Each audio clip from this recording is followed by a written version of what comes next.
మీలో చాలామంది సింగర్స్, మీలో చాలామంది మ్యూజిషియన్స్, మీలో చాలామంది స్టేజ్ మీద పర్ఫామ్ చేసేవాళ్ళు. మీరు చాలాసార్లు చేసే పని ఏంటో తెలుసా? స్టేజ్ మీద పర్ఫామ్ చేసి అయిపోయిన తర్వాత ప్రసంగం చేస్తున్నప్పుడు పక్కకి వెళ్ళి మందు కొడతారు, పక్కకి వెళ్ళి దమ్ము కొడతారు, పక్కకి వెళ్ళి రిలాక్స్ అయిపోతారు, పక్కకి వెళ్ళి మీ పని అయిపోయింది అనుకునే దరిద్రపు ఎతవలు మీరు.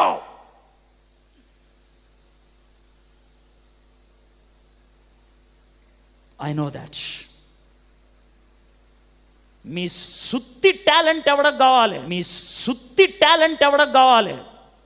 దేవుడు గాడిద చేత పాట పాడించగలడు, దేవుడు కుక్క చేత నాట్యం చేయించగలడు, కానీ పవిత్ర జీవితం నువ్వు ఒక్కడివే జీవించగలవు. కానీ పవిత్ర జీవితం నువ్వు ఒక్కడివే జీవించగలవు. Only a human being can live a holy life. And if you lose that exclusive character, ఆ ప్రత్యేకమైనటువంటి పవిత్రత అనే దాన్ని నువ్వు కోల్పోతే నీకు మీ ఇంట్లో ఉన్న కుక్కకి తేడా లేదు. You don't have a difference. తల లేదు, నీకు టాలెంట్ ఉంది. ఎందుకు టాలెంట్ ఉంది? తల లేకపోతే